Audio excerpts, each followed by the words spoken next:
kami berterima kasih karena Engkau sendiri Tuhan, hati kami bisa meluap dengan sukacita dan syukur.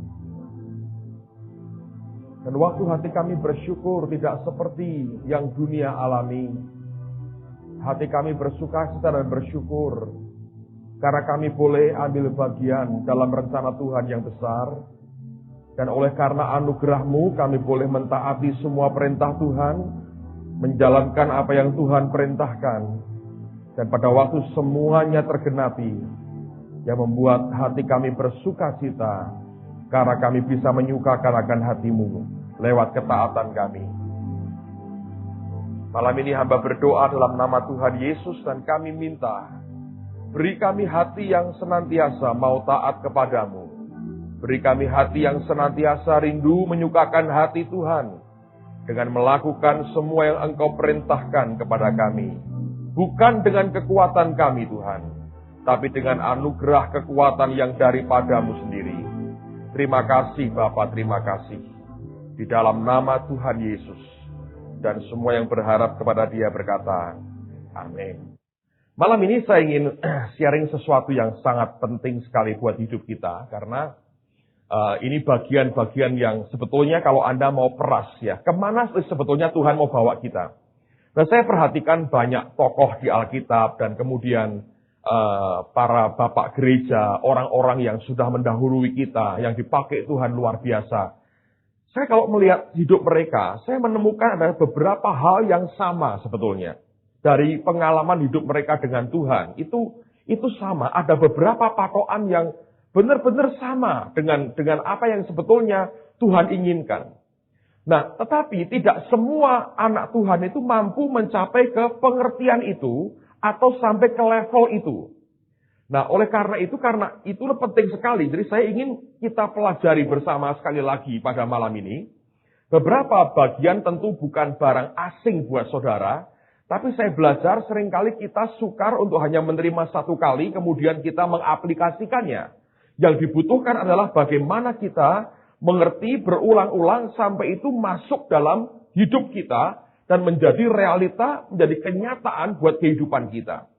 Nah, goalnya adalah bagaimana kita bisa hidup seperti yang Tuhan inginkan. Dan kalau kita bisa masuk ke level itu, sebetulnya nanti anugerah Tuhannya besar sekali buat kita. Nah, sekarang mari kita buka dulu Wahyu pasal yang ketiga.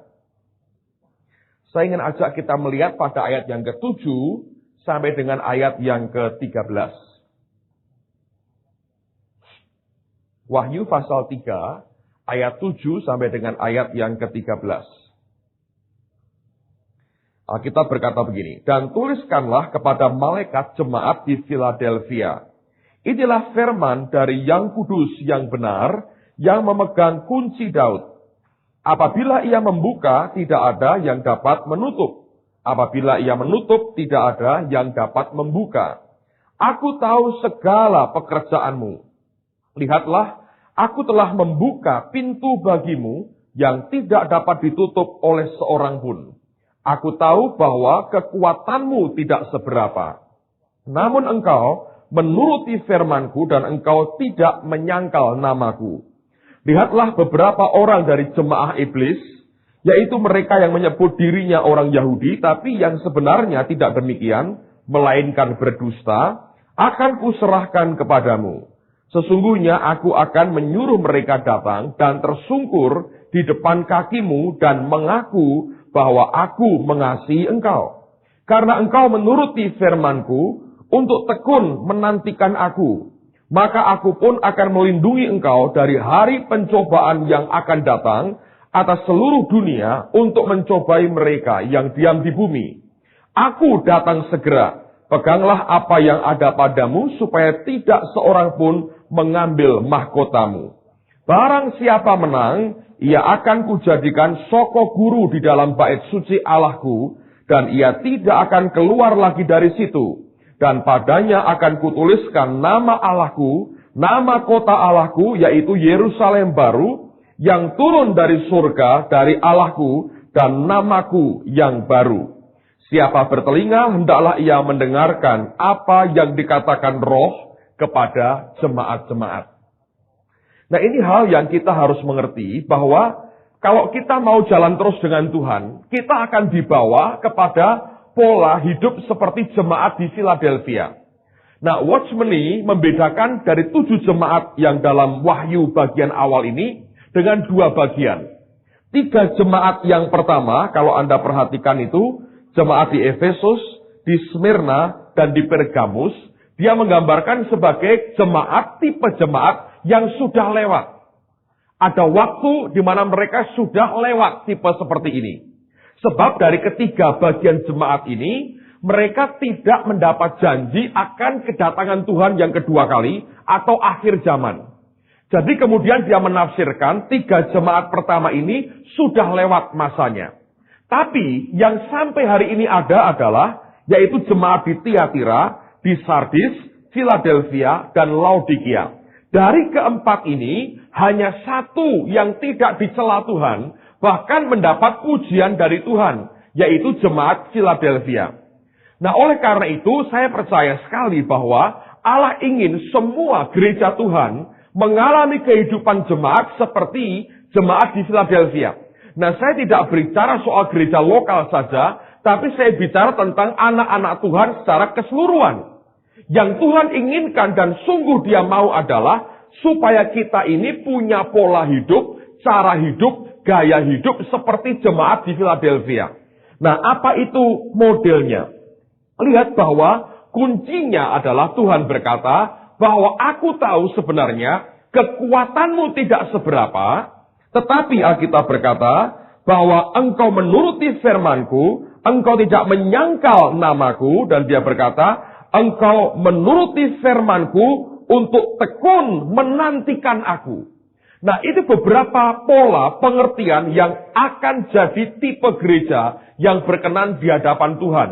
Nah, kalau saya bilang gereja, bisa pengertiannya gereja lokal, tapi juga pribadi orang-orang Kristen, anak-anak Tuhan. Yaitu mereka yang sebetulnya punya kesadaran, punya pengertian, punya understanding bahwa kekuatanku sebenarnya tidak seberapa. Nah, ini tidak bicara soal orang yang miskin, tidak punya uang, tidak punya pangkat. Bukan, saudara. Ini menyangkut akan sikap hati kita dan pengertian dalam batin kita, siapa kita di hadapan Tuhan sebenarnya. Ada banyak orang yang sebetulnya, dia secara keuangan dia tidak terlalu banyak, pangkat tidak punya, tapi dia merasa mampu dengan dirinya. Tapi sebaliknya ada orang-orang yang keuangannya baik, semuanya luar biasa, tapi dia sadar sebenarnya kekuatanku tidak seberapa. Hidupku ini total karena anugerah, karena kebaikan, karena kekuatan Tuhan. Nah, itu yang sebenarnya Allah inginkan. Saya masih ingat satu kali Ben Hinn ketemu dengan seorang hamba Tuhan yang kemudian dapat julukan sebagai Tuan Pantekosta, Mr. Pentecost. Dia masih muda sekali dalam pelayanan pada waktu itu, dan mereka berdua diundang dalam suatu konferensi besar dan nginepnya di hotel yang sama. Pada waktu itu dia ketemu dengan orang tua ini sedang jalan di lorong hotel. Dia kejar orang tua ini dan dia bertanya berkali-kali dan didiamkan saja. Dia berkata begini, "Tuan, Pak," katanya, "katakan kepadaku, apa yang harus aku lakukan? Aku mau menyenangkan hati Tuhan. Perbuatan apa? Apa yang harus aku lakukan? Apa upayaku, Pak, supaya aku bisa menyukakan hati Tuhan?" Setelah berkali-kali tak dibiarkan, menjelang dia keluar dari hotel itu, tiba-tiba dia berpaling orang tua ini. Si Ben ini kan kecil, masih muda sekali, didorong ke tembok, saudara. Ditunjuk, dia berkata gini, "Jangan kamu coba itu." Waduh, dia bingung, tinggal pergi. "Aku mau berupaya menyukakan hati Tuhan." Jawabannya, "Jangan kamu coba." Butuh waktu bertahun-tahun sampai akhirnya sadar bahwa apa yang manusia coba untuk menyukakan Tuhan tidak ada gunanya. Yang perlu adalah anugerah Allah buat kita sehingga kita bisa menyukakan akan hati Tuhan. Nah, upaya kekuatan manusia menyenangkan Tuhan tidak ada gunanya. Bagian kita sebetulnya hanya mendengar yang Dia perintahkan, lalu kita mentaatinya. Disitulah orang sadar, kekuatanku sebenarnya tidak seberapa. Tidak ada yang bisa kita andalkan kecuali ketaatan kita, penyerahan kita kepada Allah. Karena ternyata segala sesuatunya itu Alkitab berkata dari Dia, oleh Dia, dan kepada Dia. Jadi sumbernya siapa? Tuhan sendiri. Nah, subjek ini saya tahu membingungkan banyak orang karena manusia selalu ingin berusaha dengan kekuatannya. Tapi dengarkan baik-baik. Pola jemaat anak Tuhan yang Allah inginkan adalah mereka yang sampai bisa berkata, sebenarnya kekuatanku tidak seberapa. Pada waktu itu, kita nggak mungkin tepuk dada kita. Tidak mungkin berkata, aku bisa ini, aku bisa itu. Tapi kita sadar, semua ini Tuhan. Luar biasa Tuhan kita. Nah, kalau sudah akhirnya sampai ke semua ini Tuhan, maka kita sadar, semua yang kita miliki pun, semua dari Dia dan miliknya. Hidup kita ini semuanya adalah miliknya Dia. Dan kita tidak punya hak apa-apa. Kalau kita bisa menikmati semuanya itu cuma kita boleh menikmati anugerah bagian dari Dia. Dan kita sadar semua ini milik Dia. Lalu kapanpun Tuhan minta, tidak pernah mengeluh dari hidup kita. Apapun juga yang Dia minta, tidak ada keluhannya sama sekali. Nah, persoalannya adalah sampai ke level itu, hampir semua orang Kristen mengalami kesulitan. Saya berdoa supaya semua kita bisa mencapai ke situ kan. Kita berkata, semua milikmu Tuhan. Semuanya milikmu. Nah, kalau kita sudah berani berkata begitu, satu kali Tuhan akan tanya, baik, yang milikku itu seberapa banyak? Lalu kita dengan agamawi berkata, semuanya Tuhan. Tapi kalau diminta betul, gembor-gembor saudara. Jerit-jerit kita bilang Tuhan, yang ini janganlah. Sorry, salah ngomong Tuhan. Semua kecuali ini. Tapi Dia punya banyak pilihan dan akhirnya kita berkata, semua tapi yang ini perkecualian akhirnya 99% perkecualian Tuhan dapat 1%, saudara. Itu hidup kita. Sekarang saya mau cerita. Wah, ini cerita bisa menimbulkan salah ngerti saudara, tapi saya nggak urusan lah. Pokoknya ini kebenaran, karena saya gini saudara. Ini tanggung jawab saya. Kalau Anda tidak bisa sampai ke level ini, janji bahwa melindungi dari hari pencobaan besar tidak berlaku. Anda tahu ini akhir zaman, Yesus mau datang, antikris sudah lagi merajalela. Tapi Tuhan janji ada satu jemaat yang Dia bilang akan dilindungi. Yaitu mereka yang sampai ke level ini. Jadi saya mau cerita, ini pengalaman rohani saya. Anda boleh nerimanya apa terserah. Bilang ini goblok sekali, boleh juga. Tidak apa-apa, memang betul goblok sekali sih sebetulnya. Tapi saya beritahu kalau tidak nyampe sini, ini janji nggak berlaku. Ngerti ya? Jadi kalau saya nyampaikan ini, tanggung jawab saya selesai. Untuk minimal Anda yang hadir di sini. Urusan kalau ntar, kok antikris aku masih kena? Ya karena engkau tidak mau sampai ke sini. Tak ceritain sekarang. Saya mau tanya pada saudara. Kalau kita ini merasa berkata, semua milik Tuhan. Sekarang saya mau tanya jujur pada saudara. Siapa yang pernah ngomong dengan Tuhan, semuanya ini milikmu Tuhan. Coba katakan. Pernah 1, 2, 3. Semua ini milikmu. Oke. Semua itu seberapa? Saya terus terang pernah ngomong dengan Tuhan. Tuhan, semua ini daripadamu. Gereja ini semua Tuhan. Semuanya. Tapi itu pernyataan. Akan Dia tanya kemudian. Kalau semua itu seberapa banyak?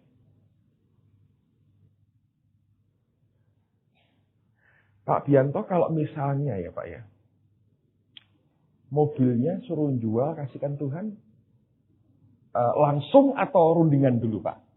Ayo. Tetapi,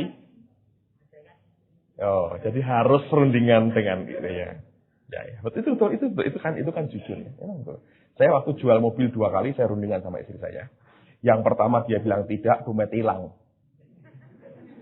Yang kedua nggak berani ya. Tapi saya mau cerita pada saudara gini. Saya terus terang diuji Tuhan itu luar biasa. Kita ini gereja diberkati ya. Berkati.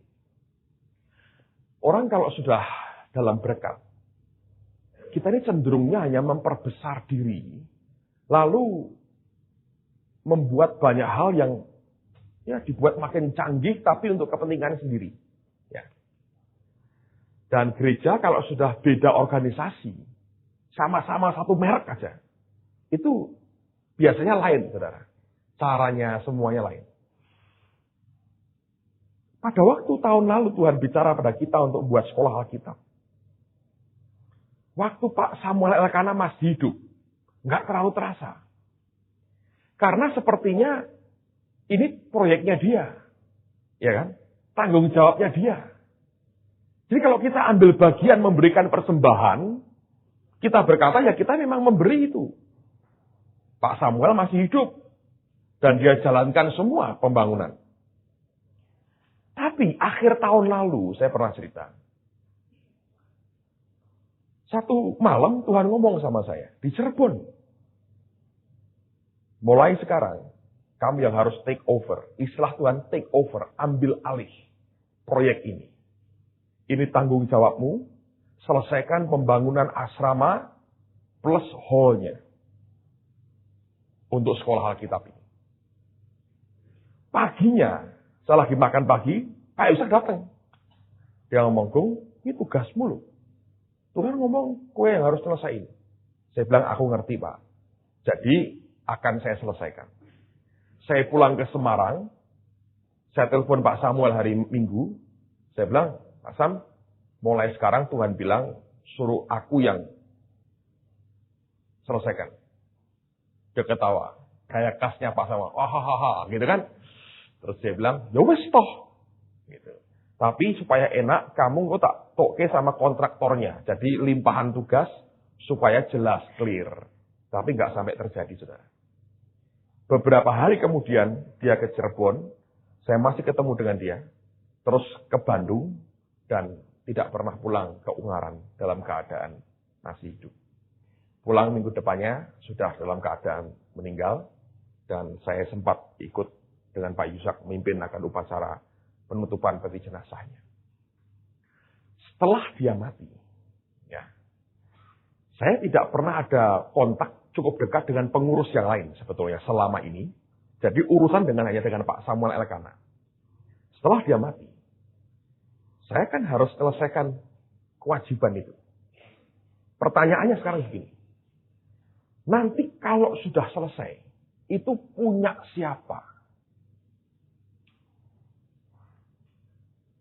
Dan saya ditanya oleh Pak Yusak di depan pengurus yang lain. Dia bilang gini, sekarang aku tanya, ini kan saya bangun ke kowe. Kalau sudah selesai, ini gedung dengan 2 asrama ini, itu milik siapa?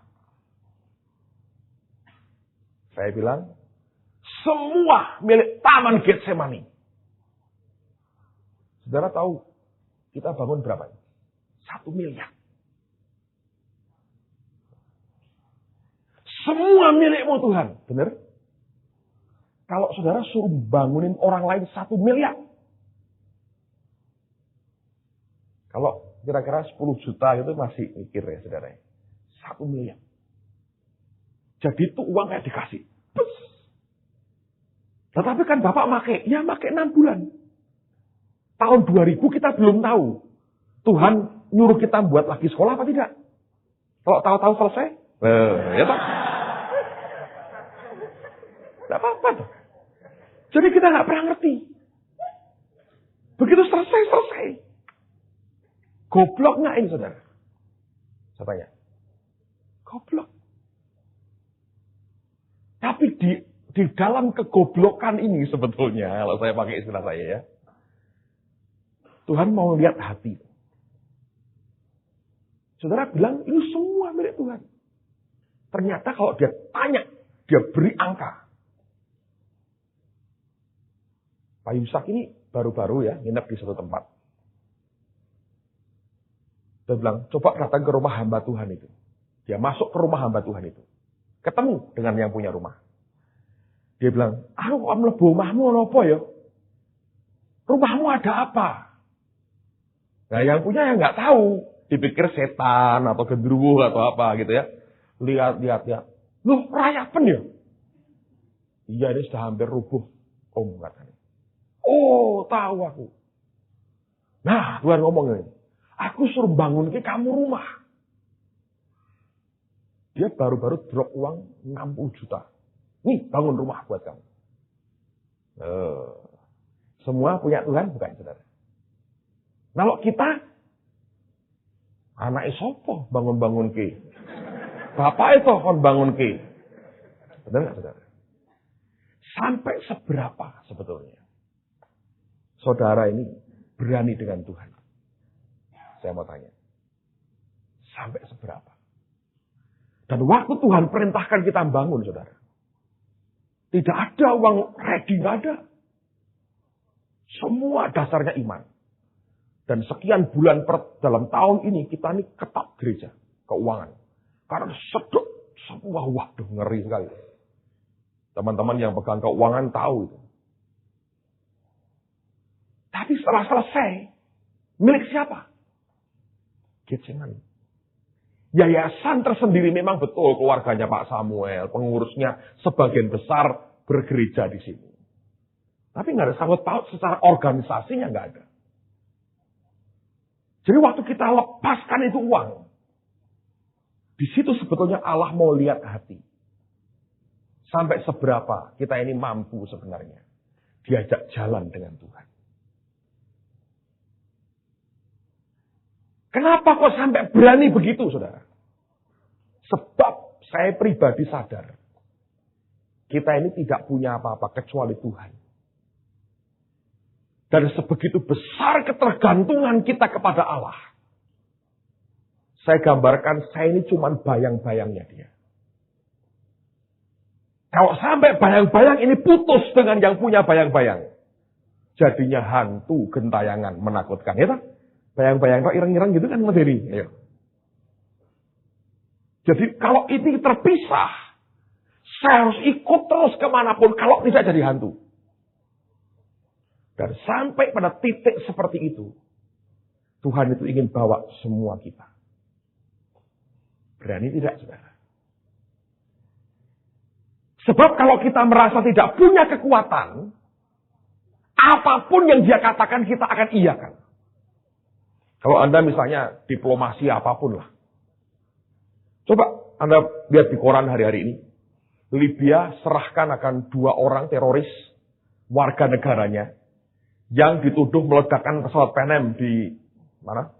Irlandia. Di Inggris. Meledak 270 orang sekian mati. Bertahun-tahun tidak mau diserahkan. Terus diembargo. Tutupi semua. Akhirnya tangan-tangan. Nggak bisa jual, nggak bisa apa. Mau dengan harga diri tok. Sekian tahun. Nggak kuat. Lepasin orangnya. Kesadaran bahwa kekuatanku nggak bisa ngadepi ini. Akhirnya dia menyerah. Kalau kita dibawa Tuhan sampai kepada kesadaran seperti itu. Dia suruh apapun.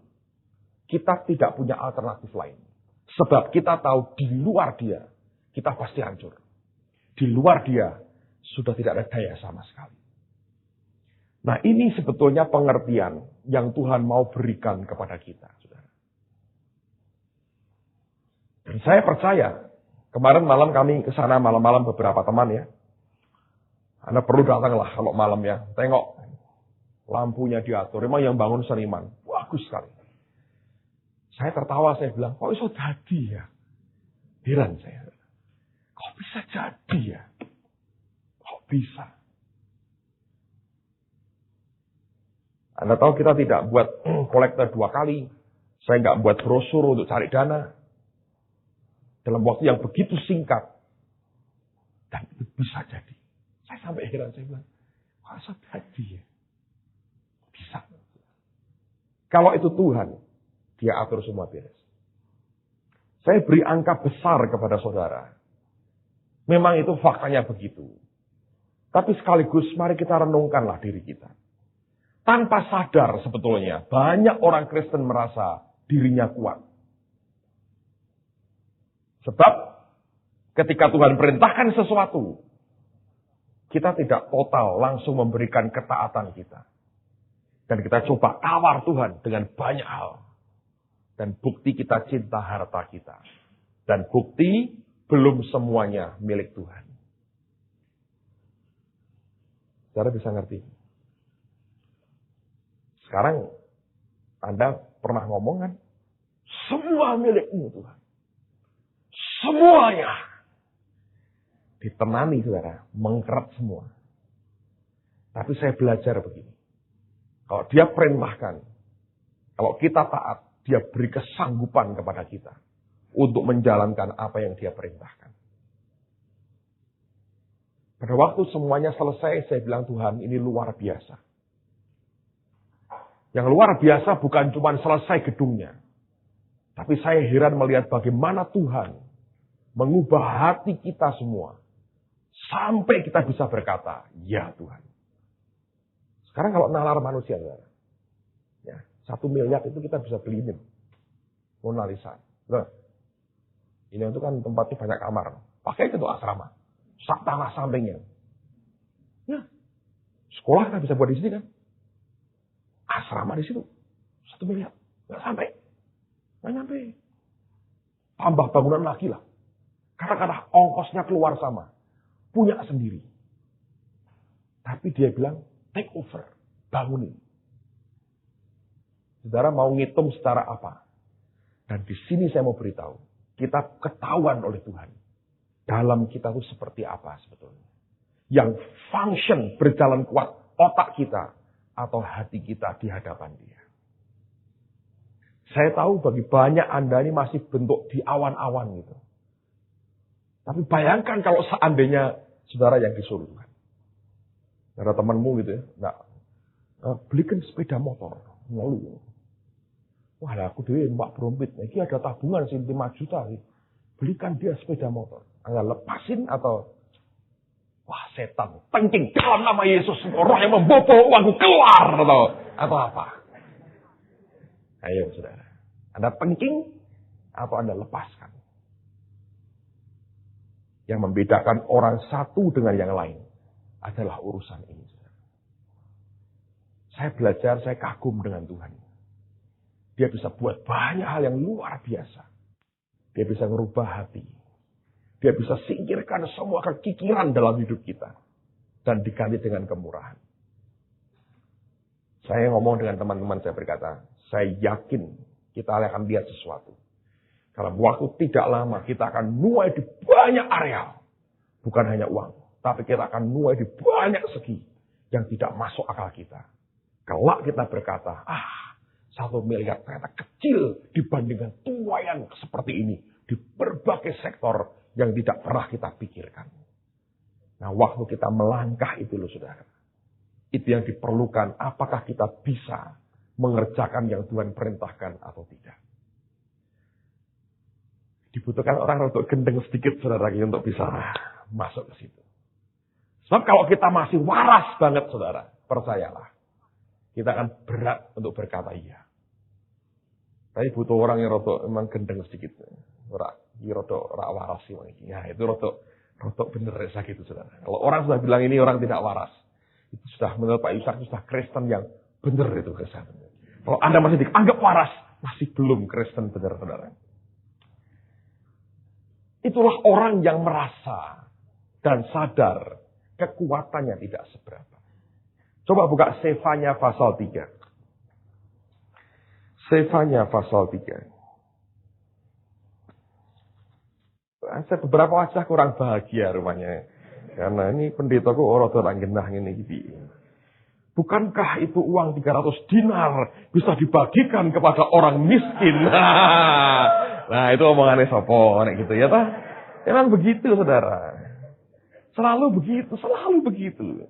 Ada orang segendeng Maria, minyak narwastu setengah kati dicurahkan. Dan ada seorang yang sangat terhormat akan berkata, ya buat apa pemborosan itu? Bukankah itu uang bisa dibagikan kepada orang miskin? Hebat sekali, manajemen dan keuangannya jadi tinggi, hebat sekali. Oke, Sefanya pasal 3 ayat 9. Sampai 13 orang. Kristen itu realitanya begini. Tapi sesudah itu aku akan memberikan bibir lain kepada bangsa-bangsa, yakni bibir yang bersih, supaya sekaliannya mereka memanggil nama Tuhan, beribadah kepadanya dengan bahu-membahu. Dari seberang sungai-sungai negeri Ethiopia, beribadahnya bahu-membahu, saudara. Artinya kerjasama, bukan bahu-membahu ya, bahu-membahu. Artinya shoulder to shoulder, kerjasama. Gitu dong, ibadah itu mesti begitu ya. Nah kita ini ibadahnya bukan bahu-membahu, tapi bahu-membahu. Gitu, dari lain. Jadi makanya dari bahu semua, makanya harus shoulder to shoulder ya. Ayat 10 dan dari seberang sungai-sungai negeri Ethiopia, orang-orang yang memuja aku, yang terserak-serak akan membawa persembahan kepadaku. Pada hari itu engkau tidak akan mendapat malu karena segala perbuatan durhaka yang kau lakukan terhadap aku. Sebab pada waktu itu aku akan menyingkirkan daripadamu orang-orangmu yang ria congkak. Dan engkau tidak akan lagi meninggikan dirimu di gunungku yang kudus. Di antaramu akan kubiarkan hidup suatu umat yang rendah hati dan lemah. Kata lemah artinya tidak memaksa dengan kekuatan sendiri. Dan mereka akan mencari perlindungan pada nama Tuhan, yakni sisa-sisa Israel itu. Mereka tidak akan melakukan kelaliman atau berbicara bohong. Dalam mulut mereka tidak akan terdapat lidah penipu. Ya, mereka akan seperti domba yang makan rumput dan berbaring dengan tidak ada yang mengganggunya. Hei Tuhan, saudara. Proteksi itu muncul diberikan kepada mereka yang lemah. Lemah artinya tidak memaksakan sesuatu dengan kekuatannya sendiri. Dan Tuhan berkata, itu yang disisakan. Tinggal itu yang bisa bertahan di hadapan Tuhan sebenarnya. Dan untuk membawa orang sampai kepada tingkat seperti itu, saudara. Itu bukan hal yang mudah. Sebab sebetulnya orang masih merasa bahwa hidupnya itu miliknya sendiri. Dan bukan milik Tuhan. Dan dia masih punya kekuatan untuk melakukan apapun yang dia mau. Nah, lihat sekarang apa yang Paulus katakan. 2 Korintus pasal yang keempat. 2 Korintus pasal yang keempat. Ayat yang ke-7. Paulus berkata begini. 2 Korintus pasal 4 ayat yang ke-7 Alkitab berkata, tetapi harta ini kami punyai dalam bejana tanah liat, supaya nyata bahwa kekuatan yang melimpah-limpah itu berasal dari Allah, bukan dari diri kami. Saya ulang lagi, Anda perhatikan ini. Tetapi harta ini kami punyai dalam bejana tanah liat, supaya nyata bahwa kekuatan yang melimpah-limpah itu berasal dari Allah, bukan dari diri kami. Jadi memang secara manusianya sadar. Ini cuma tanah liat sebetulnya. Kekuatan di dalam kita itu bukan dari kita. Tapi Tuhan yang memberikan. Makanya kekuatan itu bisa membuat kita melakukan banyak hal yang manusia biasa tidak mampu lakukan. Berat untuk melakukannya. Sukar untuk mempraktekannya. Tapi proses di mana Allah membuat kita sadar, semua ini sungguh-sungguh dari Dia. Hanya karena Dia. Dan sepenuhnya untuk Dia. Sehingga waktu kita melakukan apapun, kita bilang, Tuhan, bukan kekuatan kami, tapi kekuatan-Mu yang kerja di dalam dan lewat kehidupan kami. Dan sampai kepada titik ini, saudara. Ini bukan titik yang gampang buat anak-anak Tuhan. Tapi saya berdoa, supaya Allah membawa kita sampai kepada tingkat seperti itu. Lalu tidak ada lagi orang-orang yang selfish. Mementingkan diri sendiri. Tapi melihat bahwa hati Tuhan menyukakan hatinya jauh lebih penting dari semua yang diinginkan oleh daging kita. Jadi itu satu poin yang saya tahu tidak gampang. Tapi itu baik sekali buat kita. Terutama saat-saat seperti ini. Orang bicara soal krismon. Orang kalau sudah kekurangan uang, kadang-kadang kalap sekali ya. Dan egonya bisa begitu rupa muncul. Tapi justru disitulah kita diuji sebenarnya. Dalam keadaan seperti itu, apakah ketaatan kita masih berlaku dan masih kuat? Jangan-jangan ketaatan kita hanya ada pada waktu kita berlimpah-limpah. Dalam keadaan kita kekurangan, apakah ketaatan kita masih muncul dan masih kuat? Itu pertanyaan yang kita semua harus jawab. Dan pada waktunya nanti, semua kita akan tahu siapa kita yang sebenarnya. Saya perhatikan saudara sekalian, ini akhir-akhir ini merupakan saat-saat di mana Allah banyak menguji hati ya. Saya ketemu dengan seorang yang sedang sakit pada waktu itu. Dan dia berkata jujur pada saya, dia bilang, Pak, seperti aku tidak punya Tuhan. Begitu ketakutan, seperti orang tidak punya Tuhan. Saya bilang kepada orang Kristen ini, saya bilang, itulah kenyataan sebetulnya hatimu dan dalammu seperti itu. Dan Allah sedang membongkar semuanya, supaya kita bisa memperbaiki diri kita. Kalau kita tahu siapa kita yang sebenarnya di dalam kita. Nah, saya tahu banyak anak Tuhan sedang dibongkar hidupnya. Dan Allah sedang mencoba menunjukkan kepada kita siapa kita yang sebenarnya. Kadang-kadang ujian itu bisa berbagai macam. Tapi intinya Tuhan hanya ingin membongkar, membuat kita sadar siapa kita sebenarnya. Saya baru punya pengalaman menarik sekali. Saya ini disuruh Tuhan ikut seminarnya Pak Yusak dari Januari sampai Juni. Dan panitianya baik sekali, saya tidak minta saudara. Mereka yang berkata disuruh Tuhan. Semua pembiayaan, tiket, hotel, makan saya mereka bayar semua. Jadi saya ke Jakarta itu nggak keluar duit sebetulnya. Tiket pesawat mereka bayar, hotel mereka bayar. Dan saya selalu ajak beberapa teman main musik dan sebagainya. Dan semua rombongan kami itu mereka bayar. Mereka berkata Tuhan yang suruh. Jadi saya ini ikut tinggal pasang badan aja naik. Tetap nggak ada urusan apa-apa soal yang lain. Lalu kemudian saya ikut. Saya pikir, saya mesti ikut Pak Yusak. Jadi saya ikut aja seminar itu, saya duduk dengerin gitu ya. Suruh memimpin pujian sekali-sekali. Tapi saya selalu bilang, enggak lah, bukan saya. Saya enggak mau. Sampai suatu kali, 2 minggu lalu, Tuhan itu beri penglihatan kepada Pak Yusak. Dan ini baiknya Tuhan.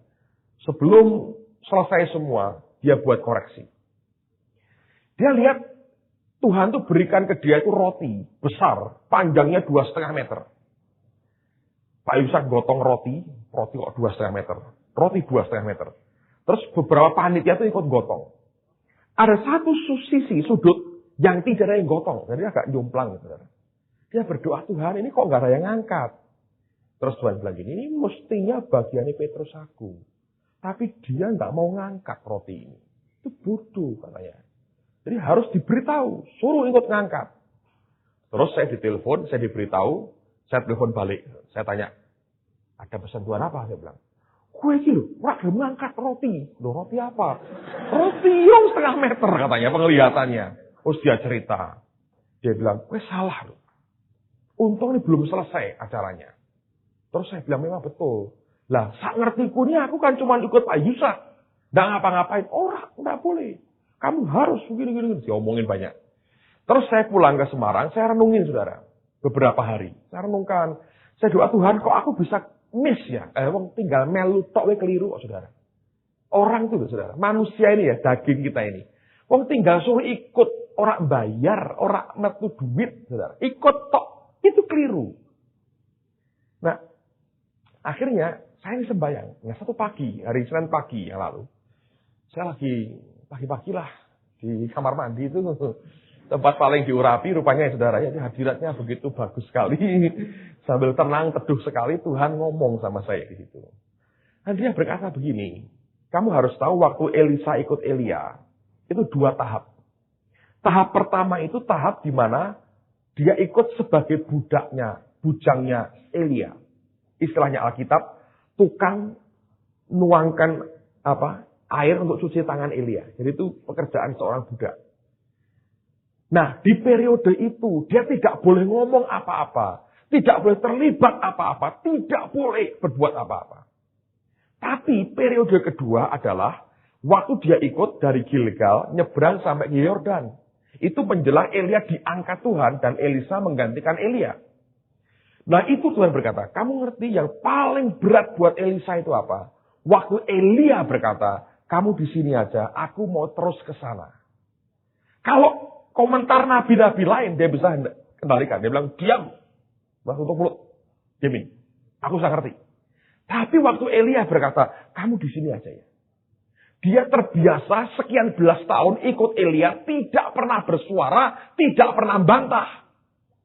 Tapi kali itu dia mesti bantah, sekalipun bukan dari hati yang berontak. Dan Tuhan ngomong gini sama saya, kamu harus ngerti, waktu itu Elisa hubungan langsung dengan aku.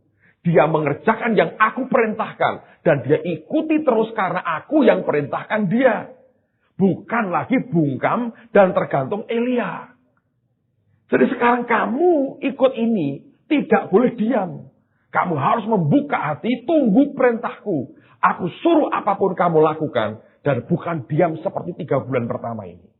Kaget. Tapi yang kedua Tuhan berkata, ini juga harus merupakan sikap hatimu. Kalau ada pekerjaan Tuhan apapun, di mana kamu tidak berperan sebagai yang utama, tapi kamu di tengah-tengah mereka, jangan pernah jadi penonton dan nebeng saja. Minimal kamu punya hati, arahkan, angkat di hadapanku. Dalam doamu, keseriusanmu, kamu ikut ambil bagian segenap hati. Dan itu ciri hamba yang berkenan. Saya belajar, tinggal ikut aja loh saudara. Daging kita ini nggak bisa. Makanya kalau kita merasa, wah, aku bisa semua. Nggak ada. Kalau dibiarkan Tuhan, tanpa Allah bawa kita nggak bisa kuat. Saya diuji Tuhan beberapa hari yang lalu. Belum seminggu yang lalu. Saya cerita sama istri saya, wah ini pengalaman bagus sekali. Untung itu ujiannya kok lewat mimpi. Nah mimpi itu jangan dianggap, oh lah mimpi yuk coba kenyataan. Belum tentu saudara. Karena di mimpi itu, Anda dihadapkan kepada hal-hal yang secara fisik hampir tidak mungkin kau jumpai. Tidak cerita apa tadi saudara ya. Mikir lain ya terserah, dosamu dewi saudara. Mimpi ini tuh aneh. Yang saudara dengar baik-baik. Didatangi saudara, perempuan 2. Telanjang bulat. Wajah tidak kelihatan, tapi itu rambutnya pendek, satunya panjang. Yang pendek itu jejeri saya. Saya pas pakai baju celana tangan pendek, jadi sekarang pakai tangan panjang ya, tangan pendek. Nempel-nempel gini. Nempel-nempel gini. Saya cerita Pak Yusak, saya bilang, Pak Yusak, para yang itu telanjang bulat. 2. Sekaligus. Loh ini. Terus gue ngapain? Nah, saya cerita. Waktu dia begitu, saya bilang, aku ya bilang, aku ini kok kayak dibungkus. Jadi kayak robot. Tidak punya perasaan apa-apa. Coba gini. Kamu bukan istriku. Aku takut sama Tuhan. Aku tidak akan berbuat apa-apa. Jadi mata saya nggak minta lirik bisa saya ingat. Kamu bukan istriku. Aku takut sama Tuhan. Aku tidak akan berbuat apa-apa. 2 kali. Terus hilang.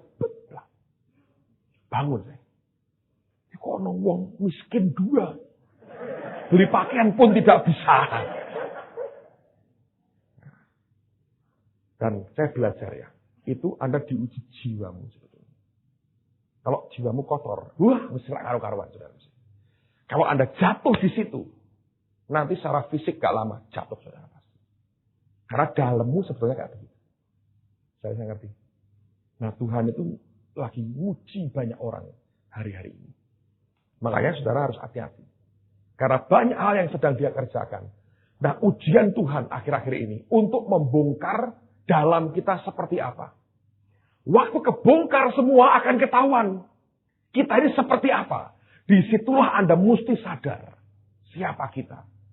Izinkan Tuhan bawa kita jalan lagi dan ditata lagi hidup kita. Kalau enggak repot saudara. Itu bagian-bagian yang saya lewati. Saudara bilang, coba kenalan Pak. Ya tidak bakal, saya ketemu orang kayak gitu di mana saudara. Tapi dalam mimpi itu bisa dimasuki. Dan di situ sebetulnya ujian terjadi saudara. Dan saya belajar, pada waktu itu saya bilang, Tuhan betul, kalau engkau jamin ya, seperti dibungkus saudara. Jadi kayak bukan orang, kayak robot. Dan yang keluar saya bilang, saya takut kepada Tuhan. Saya tidak akan berbuat apa-apa. Kamu bukan istriku. Dan aku takut kepada Tuhan. 2 kali saya ngomong begitu. Hilang. Saudara. Saya belajar itulah bagian dari apa yang sedang Tuhan kerjakan. Untuk dia ingin tunjukkan kepada kita. Ini loh kenyataan dari hidup kita. Nah, saudara sekalian, banyak hal. Tapi ujungnya Tuhan mau berkata begini, jadilah umat yang sadar bahwa kekuatanmu tidak seberapa. Semua itu bergantung kepadaku semata-mata, bukan karena kekuatanmu. Nah, sekarang buka 2 Korintus, pasal yang ke-12 sekarang. Pasal 12, ayat 9 dan ayat yang ke-10. Jangan pengen-pengen ya, mimpi kayak tadi saudara ya. Tidak akan diharap-harap. Sebab itu berbahaya sekali. Itu sungguh bahaya. Kalau Anda dalam dunia roh Anda jatuh, dunia fisikmu Anda pasti jatuh. Itu ngeri sekali. Itu coba ketemu lagi lah yang begitu. Itu ngeri sekali. Karena kalau di situ Anda jatuh, nanti fisik Anda pasti gak lama jatuh. Oke, pasal 12 ayat 9 dan ayat 10. Tetapi jawab Tuhan kepadaku, cukuplah kasih karuniaku bagimu. Sebab justru dalam kelemahanlah kuasaku menjadi sempurna. Sebab itu terlebih suka aku bermegah atas kelemahanku, supaya kuasa Kristus turun menaungi aku. Karena itu aku senang dan rela di dalam kelemahan, di dalam siksaan, di dalam kesukaran, di dalam penganiayaan dan kesesakan oleh karena Kristus. Sebab jika aku lemah, maka aku kuat. Nah ini Paulus ngerti. Jadi yang dia megahkan itu apa? Kelemahannya. Lihat pada pasal yang sama ayat yang ke-5. Dia berkata, atas orang itu aku hendak bermegah. Tapi atas diriku sendiri aku tidak akan bermegah. Selain atas kelemahan-kelemahanku. Jadi kalau Paulus ngomong, Anda harus perhatikan. Kalau dia cerita semua kelemahannya, itu bukan mengatakan, jadi kalau kamu begitu itu wajar, gak apa-apa. Salah. Anda harus nangkapnya betul. Kalau dia ceritakan semua kelemahannya, dia mau berkata begini, bayangin aku dengan kelemahan seperti ini, melakukan hal-hal besar seperti ini. Jadi semua yang besar ini dari siapa? Dari Tuhan. Itu poinnya dia. Jadi dia sadar kalau dirinya ini tanpa dibungkus Tuhan, ya habis, gak ada apa-apanya. Jadi kita ini bisa ada sampai sekarang begini-begini karena Tuhan. Ya saudara. Nah, saudara sekalian, ini yang saya mau sampaikan. Dengar baik-baik. Pada saat kita ini bisa mengalami hidup seperti di Philadelphia, kita mesti hati-hati. Karena biasanya, dan selalu begitu, orang bisa sampai level seperti itu. Kepercayaan Tuhan itu akan besar sekali. Dalam waktu singkat kita akan berkembang luar biasa. Dalam waktu singkat ada banyak hal yang bisa diraih, bisa dicapai. Dan sekaligus mendadak bum, banyak sekali. Di situ sebetulnya orang mesti berhati-hati. Sebab kita bisa kejebak, saudara. Daud pernah mengalami 2 kali ujian dari Tuhan. Dan 2 kali dia lulus. Apa itu? Yang pertama Anda tahu? Waktu dia menghadapi Goliat. Dia sudah bawa tongkat. Pengalaman dengan Tuhan di situ semua. Cuman itu yang dia punya. Selain ketapel dan batu 5 yang licin. Waktu akan perang menghadapi Goliat, Saul berkata begini, pakai pakaian perangku. Alkitab berkata di kitab Samuel, waktu Daud memakai pakaian perangnya Saul, dia berikhtiar untuk berjalan. Mau jalan aja susah. Sampai dia berkata, ini tidak cocok buat aku. Dia lepaskan semua. Dia cuma bawa tongkat dan batu di tangannya. Dan tapi dia datang dalam nama Tuhan. See? Dia mulai satu awal dalam kemurnian kepolosan hati. Ketika dia jadi raja, status tidak membuat dia berubah kemurniannya. Lihat apa yang terjadi. Waktu tabut Tuhan dibawa masuk Yerusalem. Dia menari-nari di depan rakyatnya. Dan buat Michal, anak Saul, dari atas dia lihat, dia bilang, ini memalukan sekali. Dia bilang, raja merendahkan diri seperti itu. Buat Michal, kedudukan, status yang makin tinggi, itu harus mengubah perilaku orang. Dunia ngajari Anda begitu. Dulu zaman tidak punya, kita nongkrong di warung pecel, kaki diangkat, tangan, makan. Geleget. Ya, Enak aja. Keringetan. Begitu Anda punya uang, saudara sudah kalau istilahnya sudah lain lagi. Kalau makan kita nggak pakai bahasa mangan, tidak. Kita mau lunch. Keluar lunch. Lain. Sudah bukan Maranatha, Solidio, kita mau lunch. Lain. Kalau Maranatha, Solidio masih keluar itunya. Gila nih sekali. Nongkrong begitu ya, kumpul dengan yang lain biasa. Sambil ngeliat laler begitu banyak gitu ya. Kumpul dengan fellowship dengan laler gitu banyak begitu biasa sekali. Ya kan saudara? Biasa. Itu perilaku kita seperti begitu. Tapi begitu kemudian status mulai naik, ya. Yang dinaiki sudah bukan mobil biasa, sudah baby Benz gitu ya, sudah agak lain gitu. Ke pasar Johar pun naik baby Benz gitu. Jadi sudah mulai lain. Dia sudah nggak akan lagi nongkrong, dia akan berperilaku berbeda. Sudah bukan lagi Solidio tapi lunch. Dan dia mesti cari tempat yang dia sudah nggak makan lagi nasi pecel. Dia akan cari salad gitu. Lain sekali. Dulu pecel, sekarang salad. Dressingnya mesti Thousand Island. Lain sekali, semuanya lain. Dulu minum air aqua gereja murah meriah gratis. Sekarang nggak mau dia. Mineral water katanya. Keren, semuanya berubah, saudara. Hanya karena status. Dan itu nggak ada lagi, saudara. Nggak ada. Duduknya pun ditata. Makan dulu kan dengan tangan gitu langsung masuk. Sekarang itu ada pisau, ada garpu. Duduk dengan ini, serbet taruh di sini, lain sekali. Doanya pun lain. Dulu kan Tuhan terima kasih. Sekarang ya Tuhan. Lain, semua lain, saudara. Coba bayangkan kalau Anda jadi orang kaya sekarang. Kaya, bener kaya. Bukan kaya-kaya apa gitu. Bener-bener punya duit gitu. Apa yang Anda akan lakukan? Lain sekali, caramu lain. Ya. Kalau dulu itu kira-kira, wah tuh untuk proyek ini, kita mau kerja di proyek. Ya. Lalu kita cari mobil lah, apalah ya. Paling-paling Panther. Sekarang maunya Jeep Mercy. Mau mana ke proyek. Jalan yang berliku-liku, Jeep Mercy. Lain itu semuanya dia tata lain sekali. Nah, tapi Daud tak begitu, saudara. Statusnya memang raja. Pakaiannya memang pakaian raja. Pakaiannya raja. Boleh nggak? Boleh. Mosok raja cuman kaosan gitu aja. Enggak. Raja-raja dia pakai mahkota, dia pakai semua. Tapi sampai ketika dia setiap kali urusan dengan Tuhan, yang muncul yang di hatinya. Yang betul dia sudah bukan lagi tukang angon. Memang betul dia pakai pedang sekarang. Pedangnya Goliat lagi yang dia bawa. Emang betul dia pakai jubah yang bagus.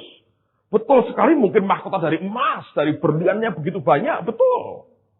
Tapi sampai titik dia berhadapan dengan Tuhan, istrinya nggak bisa ngerti. Ini raja merendahkan diri begitu rupa. Rupanya yang keluar itu cuma kepolosan hatinya. Dan dia berkata, untuk Tuhan, aku merendahkan diriku lebih lagi pun aku mau. Dia sadar, Tuhan ini yang membuat aku menggantikan bapakmu. Katanya. Gara-gara Tuhanlah aku duduk di tahta bapakmu sekarang. Jadi untuk dia, aku rendahkan diriku lebih lagi pun aku mau. Nah itu yang Tuhan suka, saudara. Sekalipun statusnya naik, ya Anda boleh toh lunch, boleh nggak apa-apa. Solidio merupakan kenangan masa lalu, itu boleh nggak apa-apa. Jadi kalau sekarang Anda makan sedikit rasanya agak kembung ya kalau makan ginian lagi, sudah nggak biasa, itu sudah agak lain gitu, tanpa laler lah sekarang. Jadi Anda cari yang lebih bagus, fine nggak apa-apa, ajak saya sekali-sekali. Tapi ketika berhadapan dengan Tuhan, hati tetap tulus, saudara. Tetap dalam ketulusan. Dan tidak keluar aneh-aneh di depan Tuhannya. Dia polos seperti anak kecil lagi. Dia nari di jalan seperti yang lain. Sampai istrinya berkata, kamu merendahkan dirimu seperti itu. Tapi dia sadar. Dia bilang, kalau perlu lebih lagi aku mau kok. Untuk Tuhan. Itu yang disukai Tuhan, saudara. Jadi ketika semuanya meningkat, hatinya itu tetap sama di hadapan Tuhan. Dan ini yang membuat dia bertahan dengan luar biasa. Amen, saudara. Saya berdoa supaya kita ngertilah hal ini. Karena saya tahu ini nyangkut pembentukan karakter kita. Tapi kalau ini sampai terjadi, dan kita semua berhasil masuk ke situ, Tuhan suka. Nah, kalau kita gagal, Anda akan seperti jemaat terakhir, yaitu Laodikia. Kata Laodikia, itu sebetulnya kata Lao, itu artinya orang banyak. Kia, itu artinya opini. Laodikia artinya opini orang banyak. Daud tidak membiarkan dirinya dinilai oleh opini orang banyak. Yang seperti Mikal berkata, kamu raja, statusmu hebat, perilakumu harus seperti raja. Di depan Tuhan, dia biarkan dirinya diuji dan dilihat hatinya. Bukan apa kata orang banyak, tapi apa kata Tuhan di dalam hati dan hidupnya. Itu yang paling utama dalam hidupnya bersama dengan dia. Ayat yang terakhir, Matius 11. Matius 11. Ayat 25. Sampai dengan ayat yang ke-27. Alkitab berkata, pada waktu itu berkatalah Yesus, aku bersyukur kepadamu Bapa, Tuhan langit dan bumi. Karena semuanya itu engkau sembunyikan bagi orang bijak dan orang pandai. Tetapi engkau nyatakan kepada orang kecil. Ya Bapa, itulah yang berkenan kepadamu. Semua telah diserahkan kepadaku oleh Bapakku. Dan tidak seorang pun mengenal anak selain Bapa. Dan tidak seorang pun mengenal Bapa selain anak. Dan orang yang kepadanya anak itu berkenan menyatakannya. Jadi semakin kita merasa diri kita kecil, lemah, dan tidak bisa apa-apa, tergantung total ke Tuhan, maka Yesus akan menyatakan kepada kita siapa Bapa itu. Makin terbuka mata rohani kita, kita akan makin kenal dengan Tuhan kita. Nah, inilah goal yang Tuhan mau buat setiap kita bisa mencapainya. Dengar baik-baik, saudara. Saya tahu ini bukan hal yang mudah. Tapi mau tidak mau, suka tidak suka, Tuhan akan bawa kita sampai ke titik ini. Amen, saudara. Mari kita berdoa bersama-sama. Semuanya itu memang daripada Engkau Tuhan. Oleh Engkau dan hanya kepadamu saja. Semuanya itu boleh kami berikan.